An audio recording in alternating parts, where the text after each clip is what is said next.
Hey y'all, how's everybody doing? So I wanted to make this video to talk about how to interpret astrology, numerology, and tarot. There's just like some basic rule of thumbs because people really have a lot of things fucked up because all the divination tools, things that we utilize from the cosmos and everything like that. All of this knowledge is here to serve us and to empower us. And, when we put these things in the hands of astrologers and tarot readers, there's nothing wrong with that. That's totally fine. But when you don't know the energy behind things, when you don't know the science behind things or how to interpret them for yourself, it can become very disempowering. That's why we have all of these like stereotypes about astrology and different signs and things like that, because people really don't understand it. So you get like certain signs with bad reputations, and you get just a lot of like misjudgment. You'll get certain cards pulled, and then it's like you think you have a certain fate or things like that, but that's really not how the universe works. It's in flux, and energy is something that is mutable, and everything has essentially like equal potential. So no one should feel like, oh, I have this type of design, so that means that I'm not good at this, or I can't do that. We all have our things that are a part of our design that are like challenges, like squares in our chart and things like that. They're not bad things. They're not things that doom us. They're things that will help us to learn how to harness our energy and empower ourselves with it and be on our unique life missions when we're aware of what that is through these things. So yeah, like we shouldn't use it to judge each other, put each other in boxes, and most importantly, putting yourself in a box or judging yourself or being critical of yourself.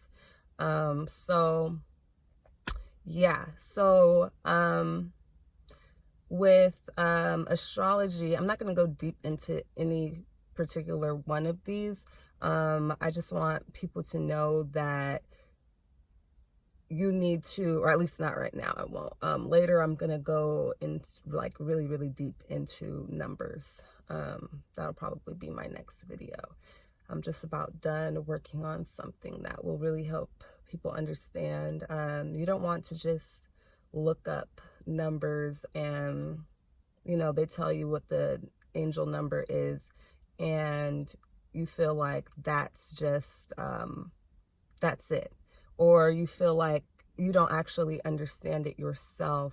There's nothing wrong with going back and looking at how other people have correlated the meaning of things, but you have to think that at some point they came up with that, and someone came up with that, right? And that was just another person like you and I, So if they could create that, then you can also have your own interpretations or your own way of interpreting ancient knowledge and things like that, so that it can benefit you to the fullest. So, for example, going into astrology, people who are ruled by Mars are opposing Venus. So that's Scorpio and that's Aries. So Venus is the planet of love. Mars is the planet of war. So because Mars falls, its detriment is in this sign, this planet, it's a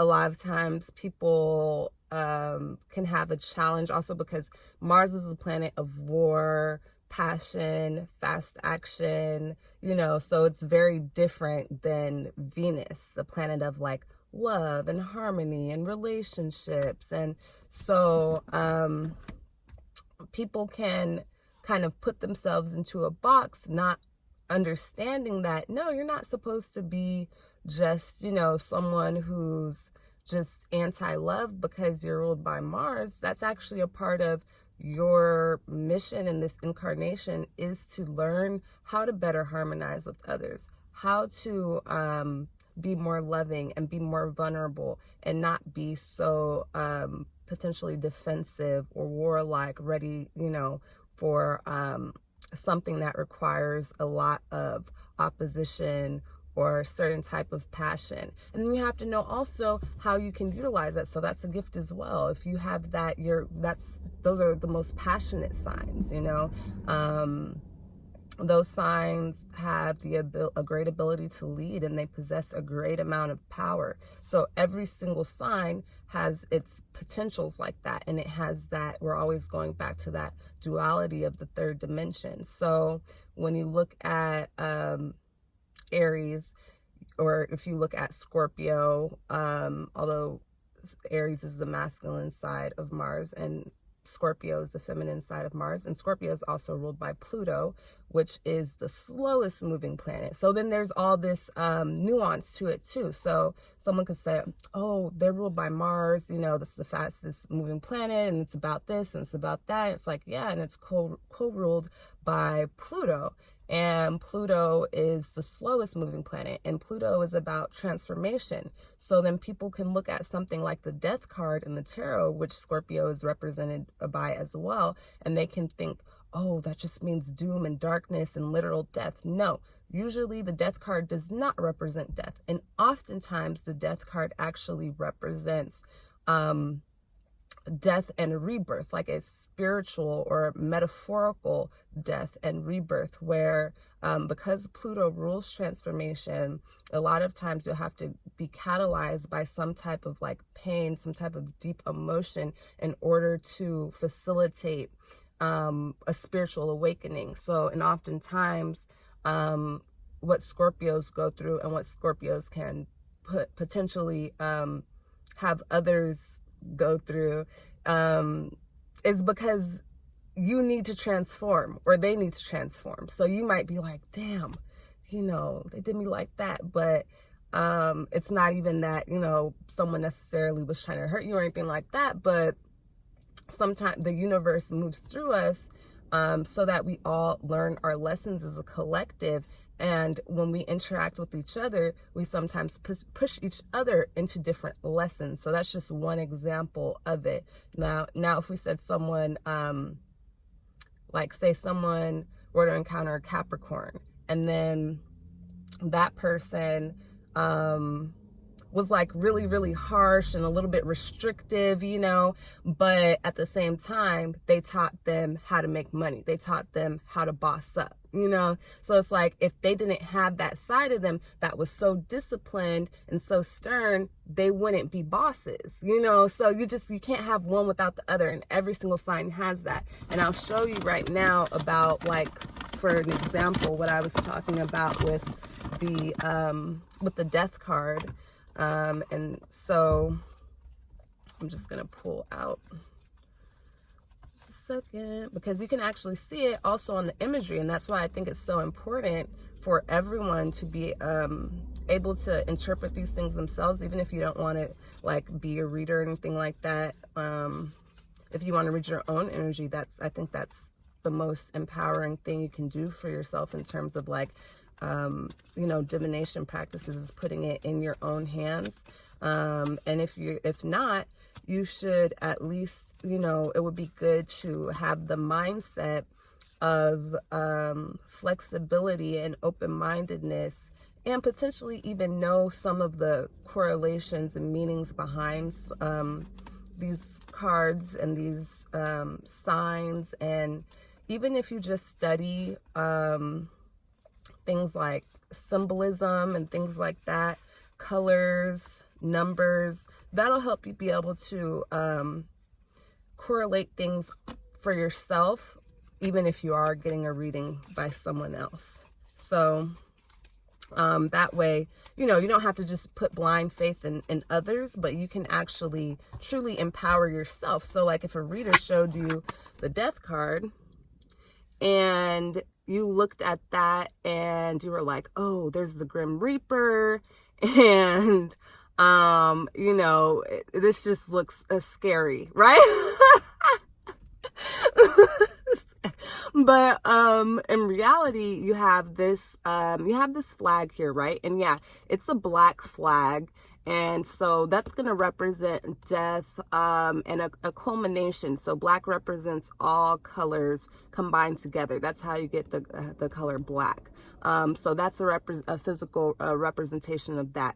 And then here you have this white flower. So if you think about a white flag, what does a white flag represent, right? A white flag actually represents surrender. So you have a combination. So when you surrender to death, you will end up having a beautiful rebirth. When you get to the other side, you will cross over to the other side and you will end up somewhere beautiful, you know, but you have to be able to see that and you have to be able to interpret that.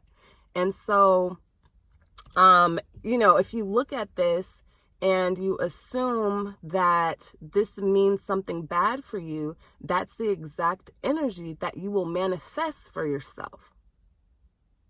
Okay, I'm going to say that one more time. If you believe that a card that is pulled is just your doom, or if you believe that, okay, sorry about that, I got a phone call. But yeah, so if you think that a certain aspect that you have on your chart, certain placements, certain signs, so first of all, you're limiting yourself, but you're also manifesting whatever it is that you are worried about, okay? So if you think you're blank, you are going to become blank. If you say, this is who it's my mission to become, that's what you will manifest and what you'll work toward, because you actually believe that you have the potential to, and that's just how things work, right? We're manifesting what we think and what we actually truly believe. You're also limiting yourself. So when you abide by those type of boxes, you know, you end up assuming that people are a certain type of ways and things like that. And then you miss out on the dynamism. Is that a word? You miss out on how dynamic everyone really is, you know? So it's like really when we add up all of our different qualities, when we add up all the cards in the tarot, do we have a complete story? Okay, do you get it? So it's like we all have pretty much every sign in our chart once you actually look at the houses and, you know, your north node and your south node and all that. You'll be like, damn, I hate Taurus, and I didn't even know I'm a Taurus north node. And you know, your north node is like where you're going, what your path is, and things like that. And people really only pay attention to their sun sign anyway. So you're limiting yourself from your potential. You're limiting your experience on Earth from, you know, the relationships and interactions that you form and the mindset that you have, you know, as you navigate this this realm. And there's something else I wanted to say about the astrology. Oh yeah, Vedic astrology / sidereal astrology, and then tropical astrology. So tropical astrology is what is very popular out here in where I am. I'm in the US, I'm in LA. But Vedic astrology is what's used like in India, and it's what's used in the East. And it's very ancient, and basically the version of astrology that most people go by out here is a colonized version of that original version of astrology that was practiced in Egypt, and it's still practiced today, widely practiced, and it's picking up, a lot of you guys probably know about it, it's picking up popularity out here.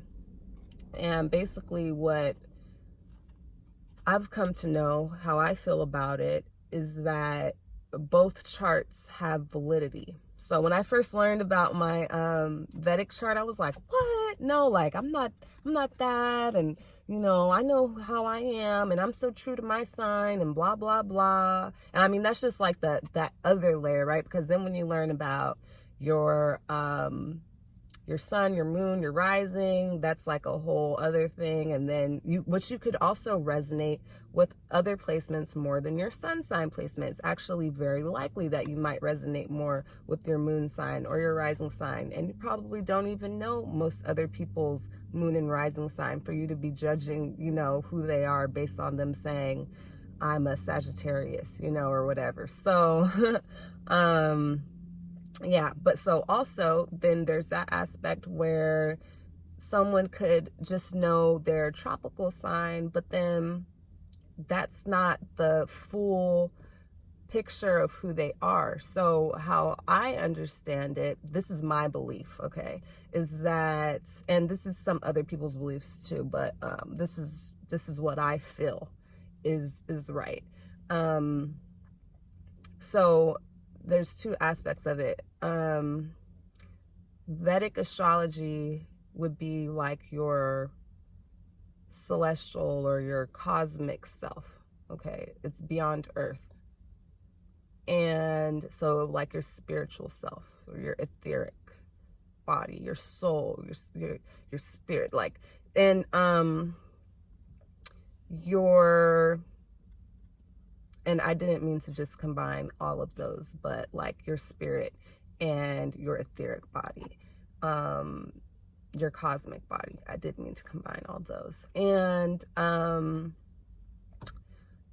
your tropical sign is more so, and birth chart is more so your geocentric self. So your life that you have in this incarnation in 3D Earth. So that's not your end all be all, right? Like you've had past lives, there are parallel timelines, alternate universes, there's future timelines. So there's very many versions of yourself, and you've had many lives, and who you are right now, how you're experiencing yourself right now is a culmination of all of those things. It's influenced by those things. So we can't really downplay that either. And then my theory is, I mean, I haven't heard anybody else say this, but I have noticed that a pattern that usually, so a lot of people's Vedic sign is the sign before their sign. And I mean, you can get your chart, you know, get a chart done and find out what yours is. You could have the same sign, you could have completely different chart or a similar chart, but your Vedic chart, one side, in your tropical, one side is the masculine side of you and one is the feminine side of you. So we all have these two energies within us. Masculine is representative of the sun. It's also negative energy, I mean positive energy, which just means that it's something that puts out, it's something that is giving, it's something that is dominant, and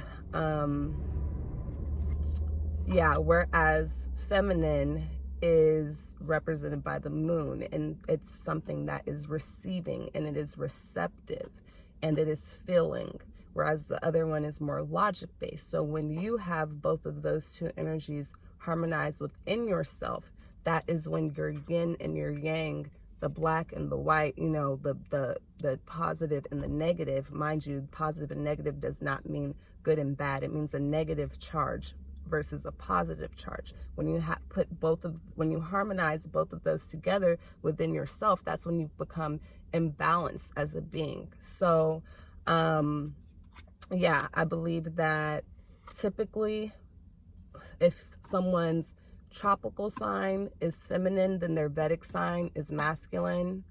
And if their tropical sign is masculine, then their Vedic sign is feminine. So that makes a lot of sense too. And I know it made a lot of sense for me.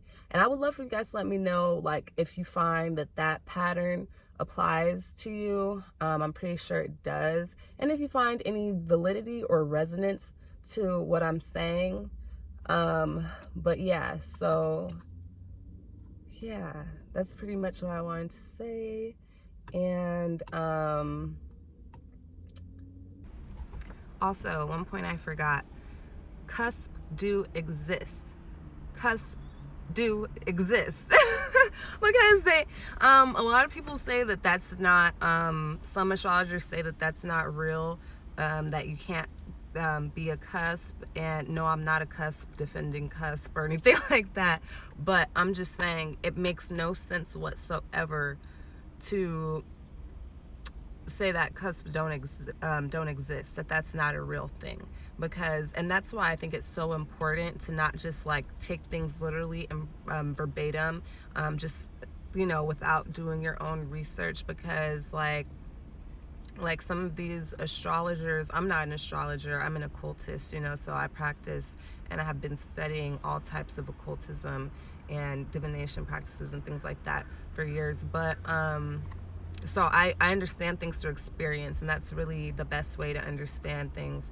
But yeah, it doesn't make sense. So I also study in hand with that science, a lot of like physics and things like that, because they're it really is like the language of the universe and energy. Physics is the study of energy. So when you study the laws of physics, when you study science, you will know that energy is not something that just switches. Like, it's not just like it goes from this to this.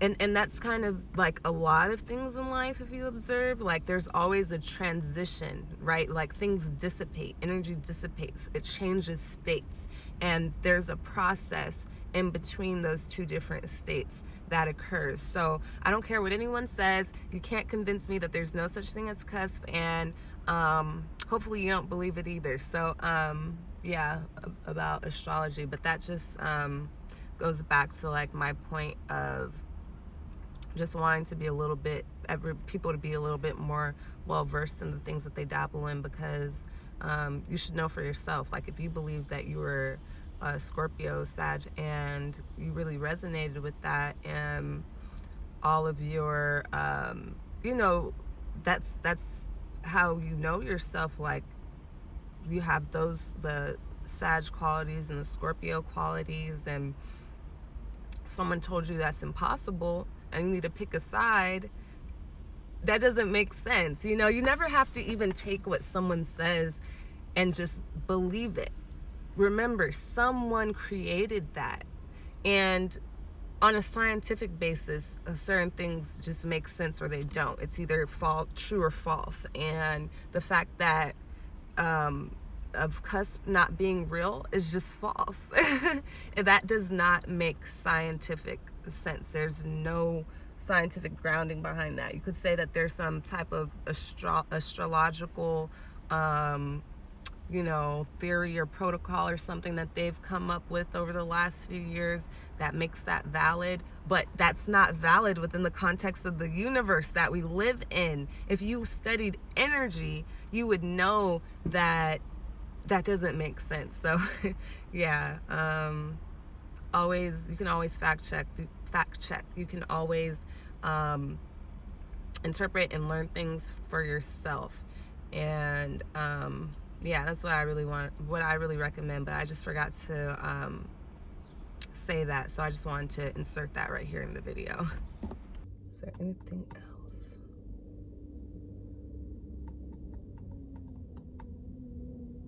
Yeah, there's always two sides of the coin. So empower yourself with your perspective. Don't let anybody or anything tell you what it is, put you in a box, tell you what your fate is. There isn't that. I mean, that's not the way that it goes, right? You have free will, and that will ultimately predicate what happens in your life. So yeah, cool. That's pretty much what I wanted to talk about today. And yeah, if you like this video, please like and subscribe. I have other videos like this, and I have a lot more coming.